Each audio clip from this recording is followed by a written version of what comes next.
అందరికీ నమస్తే అండి. వెల్కమ్ టు అభిరుచి వంటలు.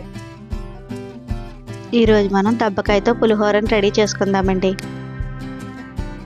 నోటికి పుల్లగా కమ్మగా ఉండి ఈ దబ్బకాయ పులిహోరని పిల్లల లంచ్ బాక్సుల్లోకి కేవలం 10 నిమిషాల్లోనే ప్రిపేర్ చేసుకుందామండి.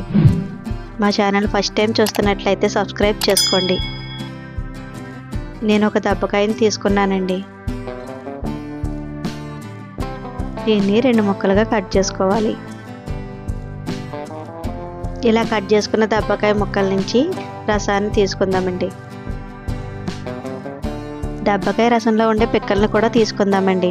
ఈ పిక్కలు కానీ తినేటప్పుడు తగిలితే చేదుగా అనిపిస్తాయి. ఈ రసంలో 1/2 టీ స్పూన్ పసుపును వేసి కలుపుకోవాలి. 1 కప్పు ఉడికించిన రైస్ని తీసుకుందామండి. ఇందులో కొద్దిగా కరివేపాకుని 1/2 టీ స్పూన్ ఆవపిండిని వేసుకుని ఒకసారి రైస్ని బాగా కలుపుకోవాలి.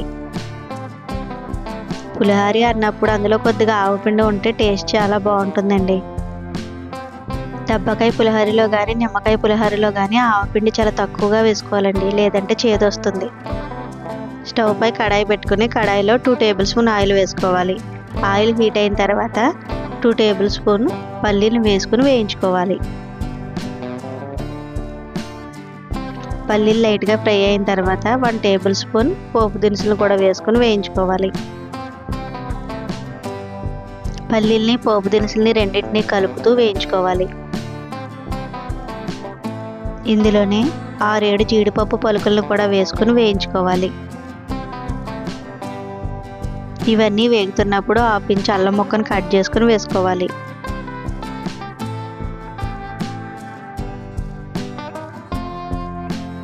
ఇందులో సన్నగా కట్ చేసుకున్న 2 పచ్చిమిర్చిని 3 ఎండుమిర్చిని కూడా వేసుకుని వీటన్నిటిని కలుపుతూ వేయించుకోవాలి.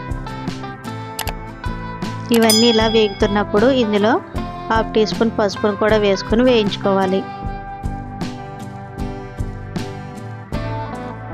ఇందులో కొద్దిగా కరివేపాకు రెమ్మను కూడా వేసుకుని వేయించుకోవాలి.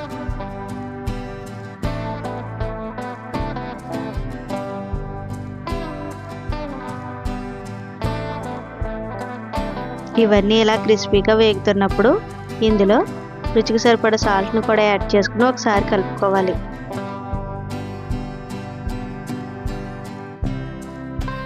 సాల్ట్ వేసి బాగా కలిపిన తర్వాత ఇందులో చివరిగా కొత్తిమీరను కూడా వేసుకుని ఒకసారి కలుపుకొని స్టవ్ ఆఫ్ చేసుకోవాలి.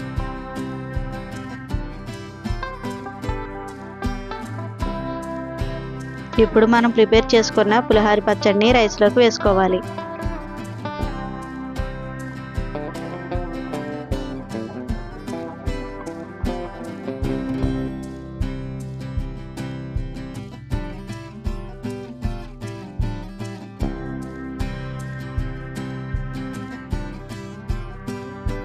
ఈ పులిహోర పచ్చడిని రైస్లో వేసుకున్న తర్వాత రైస్ మొత్తం కలిసేలాగా ఒకసారి బాగా కలుపుకోవాలి.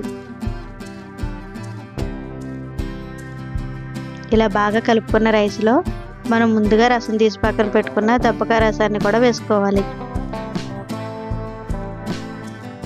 దబ్బకాయ రసాన్ని వేడిగా ఉన్నప్పుడు వేయకుండా కొద్దిగా చల్లారిన తర్వాత వేసుకోవాలి. రసం వేసిన తర్వాత రైస్కు పట్టేటట్టు ఒకసారి బాగా కలుపుకోవాలి. ఎంతో టేస్టీ అయిన నోటికి పుల్లగా కమ్మగా ఉండే మన దబ్బకాయ పులిహోర రెడీ అయిపోయిందండి. పిల్లల లంచ్ బాక్సుల్లోనికి కేవలం 10 నిమిషాల్లో అయిపోయి దబ్బకాయ పులిహోరని మీరు ఒకసారి తప్పకుండా ట్రై చేయండి. మా వీడియో నచ్చితే లైక్ చేయండి, షేర్ చేయండి, సబ్స్క్రైబ్ చేసుకోండి. మీ అమూల్యమైన ఫీడ్బ్యాక్ని తెలియచేయండి.